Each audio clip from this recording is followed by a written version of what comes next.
wait, before we get into the video, we're doing a subathon right now on twitch.tv, live right now, all in order to raise money for a new production barn so we can do more sets, more puppets, bigger stuff. We're live. After you watch this, go watch, support the Barnathon. Twitch.com/MeatCanyon. Welcome back to the Papa Meat channel. How you doing? How you doing? Come on and sit on down because today we're talking about freaks. Or as we like to call people nowadays, TikTokers or people on Instagram Reels. But before you had entertainment at the little tips of your fingers, we had a little thing in the world called freak shows. That's right. I mean, people I think take for granted how easy it is to see all of the abhorrent, terrible people, not even disfigured, just terrible people out there in the world, right? TikTok, Jack Doherty, that guy who messes with tourists overseas, Johnny Somali. We take for granted how crazy it is that at any time you can watch, I'll give you a link to this. I watched a guy on Instagram Reels the other day. He pulled out his tooth with a wrench. His 4 teeth left in his mouth. Horrible. You would pay money for that at a freak show. Because back in the day, people actively looked for these things. People wanted to have some kind of weird attraction, some kind of crazy phenomenon they could see, something to break up the mundane nature of their day-to-day life. And that's where the freak shows came in. So today I wanted to go down the dark alleys of the freak show, really see what made people tick back in the day. Because I gotta tell you, if it's anything like, it's gotta be, there's no way it can be as worse as today, but we can at least see. So let's talk about the earliest freak shows, right? It feels weird too. A lot of this is just like obese men. They're like, what a freak! You have to pay a ticket to like watch a guy like eat a cupcake. They're like, oh, he's 250 pounds. He's 250 pounds since the Great Depression. How does he do that? You fat f. The concept of freak shows really began as early as the 1500s. These deformities used to be seen as a curse or an indicator of evil spirits, but eventually turned into public curiosity. So I got back in the day, they're just like a woman with like maybe some facial hair, and they're just like, oh my God, there's a goddamn demon attached to that woman. Which, to be fair, if you're in 1500s, you'd probably think the same thing. You're just like, I don't trust her. Often, these exhibits showcase people with a unique number of limbs or those with dwarfism. For the time, this was surprising to see and would merit paying for the chance to witness it. We're talking about 1500s. The WWE with Andre the Giant, that was the 70s, and people would come out in droves because before the internet, it was all word of mouth, right? So you would have people be like, the guy's 12 feet tall, he weighs 4,000 pounds. And this weird childlike optimism would go in people's heads, and they'd be like, oh my God, he must be the biggest person ever. So the same thing applies with people with dwarves or like people that are like, he's the Spider-Man, he has 8 limbs. I could see people being like, are you fucking kidding me? Here, take a chicken, whatever they're paying. I don't know what they're paying with back then. An early example of a quote freak was Lazarus Colorado and his brother Johannes, who hung upside down from his chest. This is a crazy image, dude. Good fucking Lord. His brother was a parasitic twin that did not speak and kept his eyes and mouth shut. Dude, if I sat there and I saw a guy, he's like, hello, I'm Lazarus. This is Johannes. And he's just like, he's alive, right? And he's like, he refuses to look at you. Look at me, Johannes. And he's just like, because of his condition, he was unable to make money unless it was in the form of showcasing his deformity or a freak show. Now, this is kind of a sick way. The first guy was just like, yeah, I don't give a pay to see me. Look at me. It costs $1. Look at me. Spectators would note that Johannes would occasionally open his eyes. Like he's just upside down. He's just like, that'd be creepy. If I was a kid, that would scare the shit. If I was a 15th century like Victorian child, I'd be like, hide behind my mom. The two of them even made an appearance with King Charles I in the early 1640s. At one point in Lazarus' life, he was put on trial for murder after smashing a bottle on the head of a drunken man, acting in self-defense. Dude, you definitely know that guy was just like, let me fucking pick at him, let me see his cock. And I was just like, God damn you, sir. I think Lazarus is like a very well put together guy. You son of a... He was charged with a death sentence. God!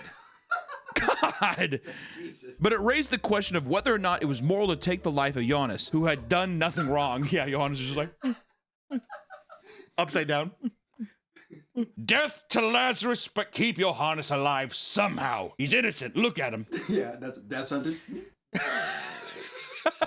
The death sentence to you.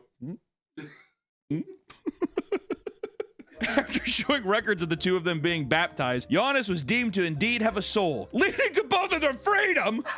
So basically just like, fine, throw the freaks in some water. He has a soul. We'll let him live. It'd be funny if the next day Lazarus just busted another bottle over another guy's head. You son of a bitch. Hit him again. Or we can talk about the history of P.T. Barnum and his infamous freak show. Even if you haven't heard of P.T. Barnum, you've probably seen, I would assume, pictures, or this is like the most infamous freak show around. This is the world famous P.T. Barnum freak show. Also, Barnum and Bailey's Circus. Barnum and Bailey's Circus, you heard of that? I didn't. Nick just said it. I've never heard of that. Really? No. While freak show acts technically started in the 16th century, it didn't begin to see widespread appreciation and popularity until the 1800s. 200 goddamn years of Lazarus beating people with bottles and Johannes being like, Oh, do you think he could speak, Johannes? He said he couldn't speak. His mouth was shut. He had to feed the little motherfucker on his chest, right? Johannes, eat the gruel. And Lazarus has to lay on his back and like feed him up like that.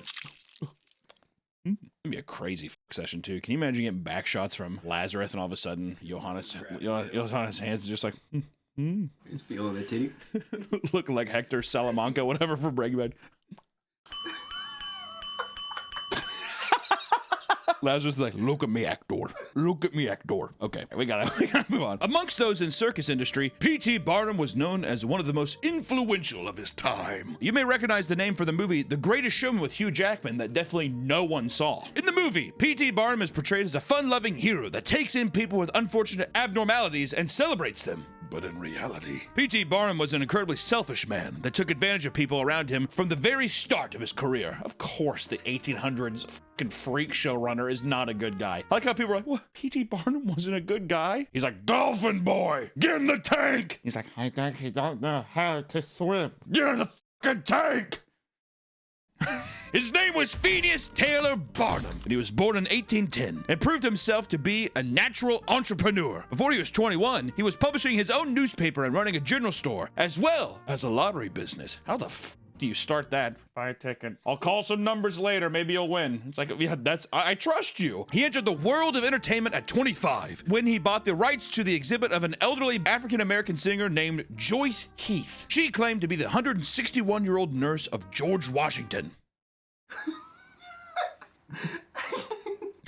Word? While many believed this claim was laughable, Barnum's impeccable marketing skills made her a cultural phenomenon. It's kind of interesting. The guy's just like, yeah, people will laugh at you, but like, there's gonna be some people who are like, really? Even today, if someone's just like, I knew George, he was my neighbor, there's gonna be some guy be like, are you fucking kidding me? What was he like? Was he cool? You're like, it's been 200 years, sir. It's been almost 300 years. Also, I think people would be like, oh, that's preposterous. I gotta buy a ticket to prove them wrong. Yeah, exactly. I'm going to go and mock them to their face. And it's just gonna be like probably like a 65-year-old woman who's just like,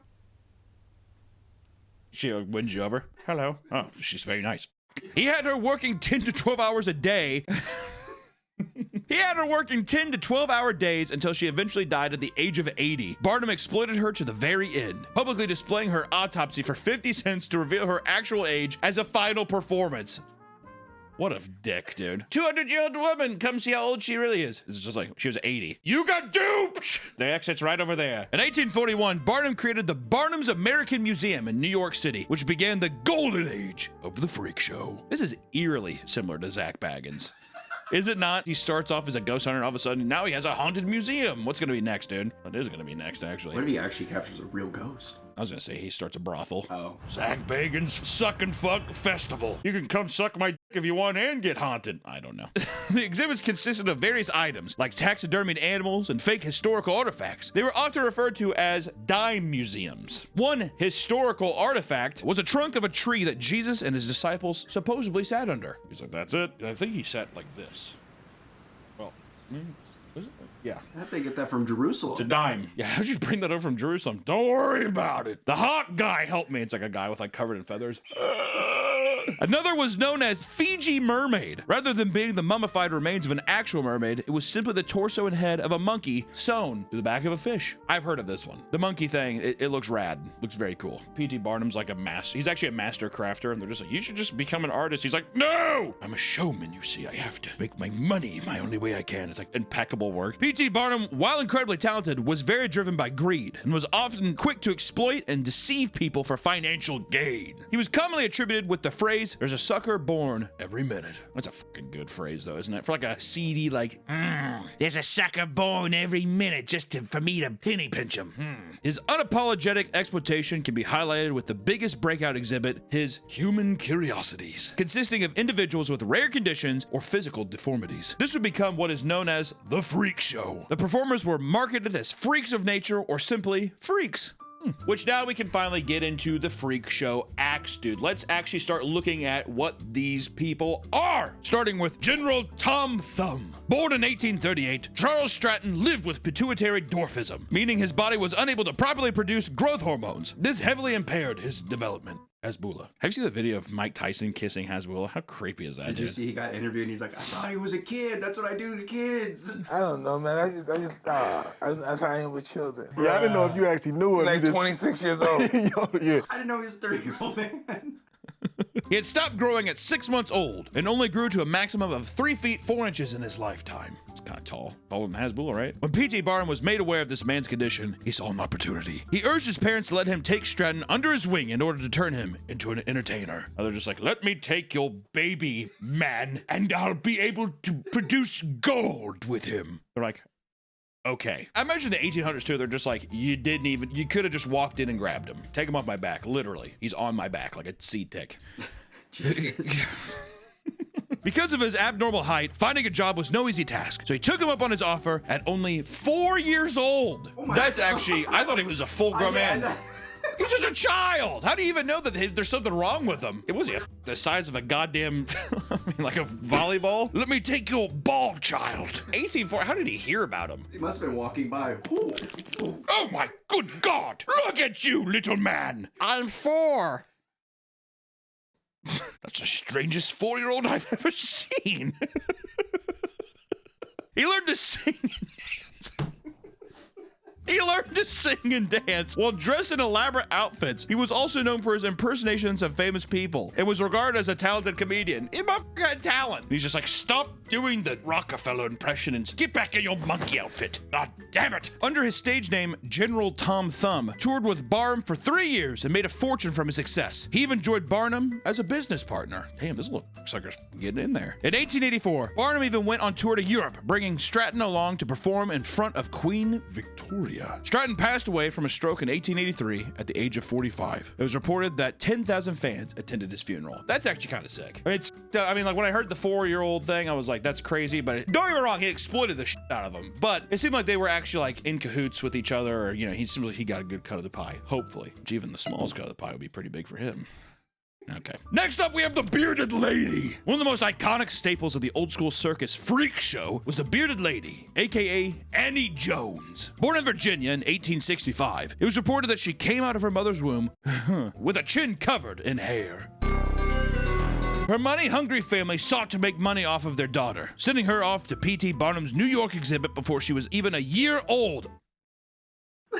What is up with these parents? P.T. Barnum was just, he's like goddamn Professor Xavier. He just is like getting like all these like wayward kids. And he's like, well, I have a school for you to be a freak in, my friend. My God, she was showcased in his museum and became a big hit. At a year old? I mean, behind a glass case, we were just like, ew. P.T. Barnum's just like, good girl, here's an apple. Everyone's just Johannes to me. Barnum offered her mother a weekly rate of $150 for a 3-year contract. Damn, that must have been good money, right? Holy That's shit. a lot of money. Annie would contrast her masculine features by dressing in extravagant dresses, and even honed her musical skills with the mandolin to elevate her performance. At one point, Annie helped Barnum out as nanny to his children. While she was caring for them, a phrenologist from New York kidnapped her. I think that's a blood. A fucking vampire doctor came in and fucking stole her. This man attempted to steal her and add her to his own sideshow exhibit. What? Desperate for the same success, he even claimed Annie was his child. I mean, she can talk. I mean, what? Unless they're all like Giannis. Feverishly braiding hair. Fortunately, things were settled in court and she was returned to her parents. Oh, good. How old was she at this point? She was watching Barnum's kid at 8 years old. But she like P.T. Barnum's just like, keep the whole house under, don't worry, we're in a bad part of town, watch my kids please. She's at 8 years old with a full beard. She was one of the first to campaign against the usage of pejorative word freak as a way to refer as sideshow performers. Sadly, she died of tuberculosis in 1902 at the age of 37. Damn, dude. It's kind of sick, though, dude. All these people actually have some kind of, like, they're well-adjusted, respectable people trying to make positive change. Both Stratton and Annie here had positive actions, even at such a young age. Being taken away from your family like that? Are you fucking kidding me? And then P.T. Barnum's just like, what do you mean? Freak isn't derogatory. That's what you are. You're free. It's just what you are. You're a freak. If I was fat, would it be rude to call me fat? Which now it is, I guess. Okay, never mind. Chang and Eng, the original Siamese twins. Chang and Eng Bunker were born in Thailand in 1811, conjoined at the sternum with both of their livers fused together. Aside from this, they completely separate organs. Wow, the only thing combining them was just their livers? That's kind of f***ed, right? They had begun touring as a sideshow attraction with a man named Robert Hunter in 1829, going to Boston, London, and New York. They were very successful, and even got to perform for the Prince of Siam. The f*** is Siam at? Siam. What's Siam? God, dude, I don't know shit, dude. I'm dumb as fuck. Editor, I don't know. After that, they decided to buy a plantation in North Carolina. What? Investing a fortune in the importation of goods. They both got married and had 21 kids between them. Oh my God. Damn! I want to become a fucking freak, man. I need to get my life on track. Are you kidding me? Holy hell. Purchasing 18 slaves to take care of their massive family. Well, you know, it was a different time. You know. In 1860, they signed with P.T. Barnum in order to have a wax sculpture of them displayed at his New York museum. They worked together for only a short time. Chang and Eng struggled after the Civil War, no longer being able to rely on slave labor. Different time. Their plantation began turning very little profit, prompting them to consign themselves to the life of the circus with Barnum once more. He's just like, sorry, looks like you had to get rid of your helpers, huh? You want to go on the road? Chang Bunker died in 1874 due to cerebral blood clot after failing to perform an emergency separation surgery. Eng Bunker died as well 3 hours later. That is brutal, dude. All because they didn't want to do the surgery? No, what happened was Chang died because of the cerebral blood clot. So then they were like, we need to cut you off because you're gonna die so they with failed. him. They failed to perform Yeah. it. So they tried to do it, but he died 3 hours later. I see. Cut me off of this bastard. Get him off. Or we can talk about Isaac Sprague. Sprague. I think it's Sprague, the living skeleton. Isaac W. Sprague was born in 1841 in East Bridgewater, Massachusetts. At the age of 12, Isaac suddenly began to lose weight at an incredibly fast rate due to the lack of medical knowledge at the time. Doctors were unable to figure out what was happening. One doctor suggested that it was simply from swimming too much. To have that be a conclusion, he must have been in that fucking pool all day. Or in the water. Isaac! I'm staying out. When he was fully grown, he weighed about 43 pounds and stood at 5'6". Due to this thin frame, he was often low energy. Maybe that's why he was in the pool. Yeah, I don't have to walk, I can just float. I like to think that they're just like, you're 43 pounds and you're 5'6". He's like, throws a towel over his shoulder and just walks down to the beach. Like, God damn you, Isaac. He had been working for his father as a shoemaker as well as a grocer. However, at 19, his parents had passed away. He found that he was unfit for most other jobs and struggled making a living. In 1865, P.T. Barnum convinced Isaac to work with him, going so far as to offer $80 a week, which is about $1,300 today. I mean, I was making about $5,000 a month. A little over $5,000 a month. Pretty good. Not bad. Like a living skeleton. I could buy my own pool. Barnum created the stage name The Living Skeleton, and in his act became incredibly successful. That is crazy. He's a very thin man. Nice face though. Damn nice face. It's kind of crazy. I don't see it now. My legs are too fat. Knees are just always so unpleasant to look at, aren't they? Like, especially on skinny people. I don't like it. Strangely enough, imitators were inspired to starve themselves and lose an unhealthy amount of weight just to gain the same level of success that he did as a sideshow act. Isaac eventually married and had 3 children who did not have any of the ailments as their father.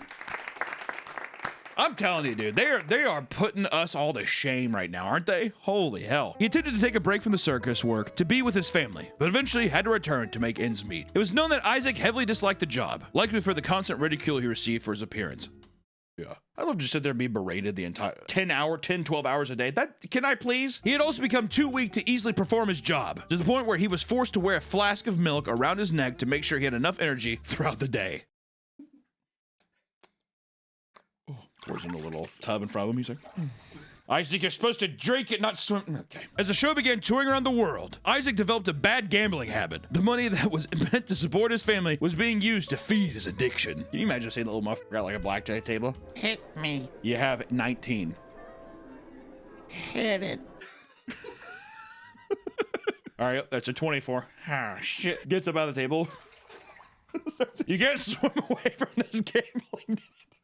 Okay. In 1882, he was diagnosed with severe muscle atrophy. Harvard Medical School was fascinated by the rare case, offering him $1,000 or $26,000 today to study his body after his death. Not a bad deal. You give me $25,000 up front now? Are you kidding me? I'm not. Yeah. Isaac eventually died at the age of 45 in 1887 from asphyxiation after living his last several years in extreme poverty. Dang, he just blew that money away. He did, dude. I'm telling you, you gotta watch out. Now, hey, who doesn't like playing baccarat, right? Getting a little couple drinks, he ain't playing baccarat. Why not? But Isaac, I mean, can you imagine seeing that little shaky motherfucker at the table? A 2. People aren't even gonna know. People don't know how to play baccarat. Never mind, doesn't it? But tragedy struck this freak show. While the museum was very successful, a pattern of tragic events pushed Barnum to take his show on the road rather than being confined to a single building. He definitely just burned down his own thing for fire insurance. Let's see. In 1865, Barnum's American Museum was engulfed in flames, destroying the entire property. While no humans lost their lives, it was reported that 2 whales had boiled alive in their tanks. Look at these. So he was SeaWorld. His museum had 2 whale tanks. You know, it was something too where they probably were just idle. They can breathe. Just big enough to put them in. That's what I'm saying. They're just sitting there like, they can't even move. They're just like, their fins touch the glass.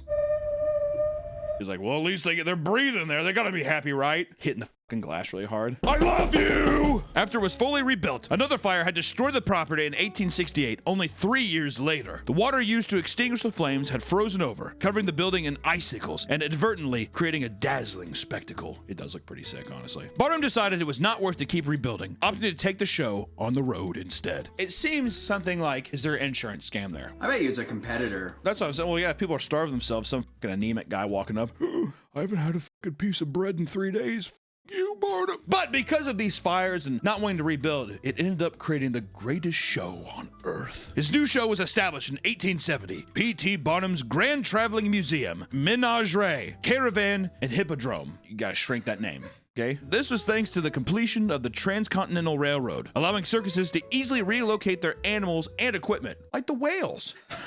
P.T. Barnum was eventually approached by W.C. Coop and Dan Costello, agreeing to merge into a much larger production known as The Greatest Show on Earth. That's a great fucking name. Way better than Hippodrome. What the fuck is that? As circus shows began to become more and more popular, many other big acts were being discovered, not just by P.T. Barnum, but from circuses all around the world, such as Myrtle Corbin or the 4-legged girl from Texas. Corbin was born with dipicus, a duplication deformity that led to the growth of 2 extra legs and 1 extra pelvis. A whole other pelvis. Wow. It's crazy. I'll tell you what, dude, can I just say something weird? Pelvises are kind of aesthetically pleasing. Actual drawing them, like drawing them and stuff. Okay.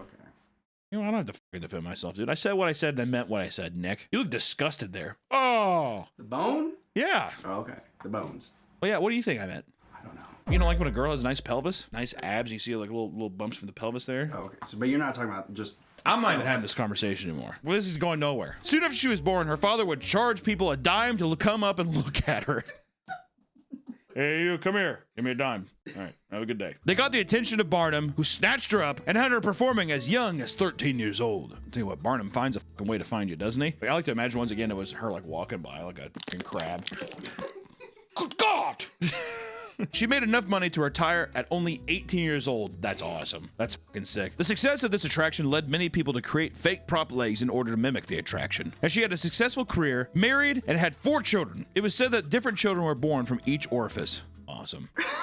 Hell yeah. Can you imagine that going out? Which path are you going to take? See A or see B? So she had 2 pussies? Awesome. Just with the second pelvis. That's sick, dude. Wonder which one she liked more. I hope this one comes out of pussy A. She passed away in 1928 before her 60th birthday. For a freak show life, that's a fucking good life. She worked for 5 years and she just retired. That's awesome. Good for her. Or Joseph Merrick, the Elephant Man. I love the Elephant Man, dude. Have you ever seen the movie with Anthony Hopkins, the Elephant Man? I'm a human being too.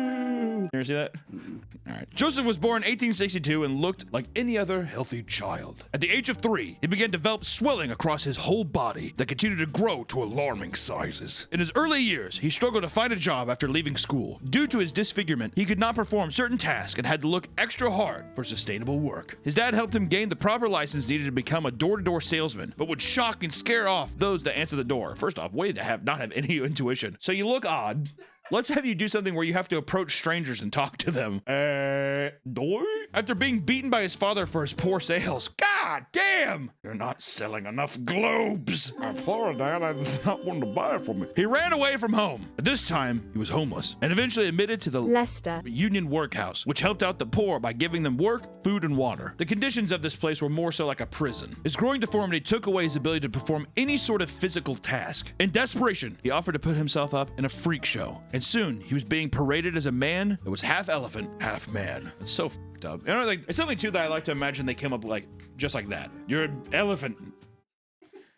All right. You know what I mean? He's like, Okay. when human curiosity exhibits were outlawed in the UK, he was again desperate for work. He went to Belgium to find work, only to be mistreated even further before contracting a bronchial infection that soon took away his ability to speak clearly. Sound him a, I mean, what a hand life has dealt you. With the help of Sir Frederick Trevis, a medical student, he was able to reduce his infection. Regardless, he passed away at the age of 27 from asphyxia. He had dislocated his neck due to the weight of his head and the lack of support from his neck. It was said he tried to sleep on his back like a normal person, which ended up taking his life. This is very sad. Once again, just a completely hand that life gives you. Also, to outlaw the freak show thing seems ethical because of human exploitation, but it sucks because you're like, this is probably the only way this man could have ever had any kind of like living, you know, any times a means of living. Very sad. You know, I need to put a fucking damper in the room here. Gotta get my another Johans kind of moment here. Or we can talk about Fedor Jeftichew.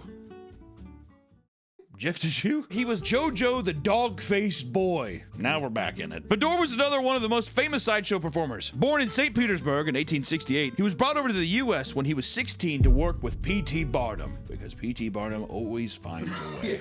He had a condition known as hypertrichosis, which is excessive growth of hair anywhere on the body. The story that Barnum conjured up to sell tickets was that he and his father lived in a cave in the forest before being captured by a hunter. In the story, his father was killed for being far too savage. The reality was his father died by drinking himself to death. Well, maybe the being a freak werewolf man and might be a better way to go. Although Jeftichew was incredibly intelligent and could speak various languages, he was reduced to a dog that had to bark at a mocking crowd to make a living. A fucking bilingual man. Reduced to just being like, rough, and people were like, oh, God! He passed away in 1904 from pneumonia when he was 35, being mourned by fans and performers all over. I will say, I wonder if this had any influence on the werewolf man. Does this not look like the werewolf man? It looks like the Wolfman, Michael J. Fox. Well, the Universal movie came out in the 30s, like the 20s or something like that, but Michael J. Fox, Teen Wolf, you know, the first werewolf man. Or we could talk about Felix Wary, the Elastic Man. Born in 1858, he was born with Ehlers-Danlos syndrome, a rare disorder that gave him stretchy joints and skin resulting from very weak connective tissue. Oh, what the f does that even mean? This gave him an innate skill, allowing him to pull at his skin like he was made of rubber. He could even bend his fingers backwards. Ooh, can you imagine seeing that? He's just like... He was popular for his contortion sideshow attraction with Barnum and Bailey. He's Luffy. Oh my God! This is literally just a real life Luffy.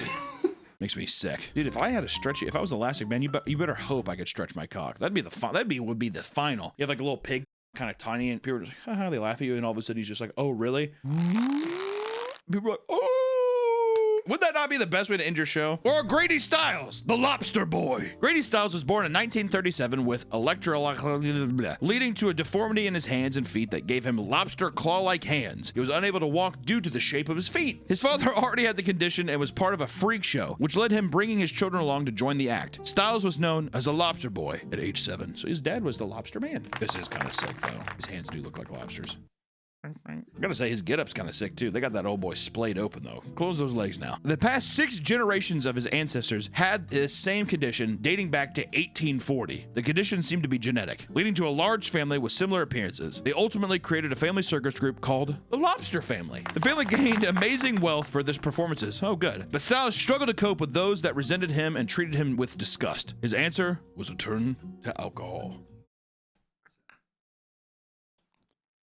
Don't put that in. This would manifest into anger and violence, which came to haunt Mary Teresa, a carnival grifter that he fell in love with and eventually married. At one point, Stiles allegedly ripped his wife's IUD out of her body during a heated exchange before using his claw-shaped hand to choke her. Oh my God. An IUD? That's to prevent Pregnancies. Yeah. So you went up there.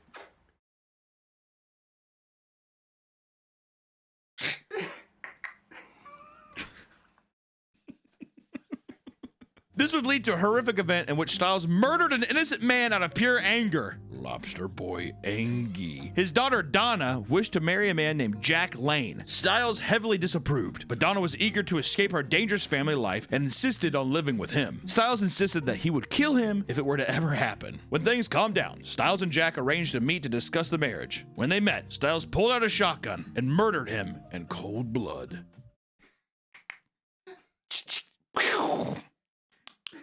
Reportedly, after Donald learned of his death, Stiles gave an evil smile and said, "I told you I would kill him." On trial, he claimed self-defense and used deformity along... Well, how could you do that? Like, are you kidding me? It was self-defense. After you just looked at your daughter, I told you I would kill him. On trial, he claimed self-defense and used his deformity along with fake tears to garner enough sympathy to leave with only 15 years of probation. That son of a bitch. At home, the violence only escalated, but after his divorce, the kids were targeted the most. God damn, it still isn't ending. Teresa had already remarried and had children, but felt so much guilt over the state of her other kids that she returned and remarried Stiles. Jesus. Now fed up, Teresa and her son offered $1,500 to a sideshow performer to take Stiles' life. Sick. Ultimately, Stiles died at the age of 55 after being gunned down in his trailer while he was watching TV. He was hated by many, and only 10 people came to his funeral. Wow! The Lobster Boy. The Lobster family. My God! Lobster Boy's a piece of shit.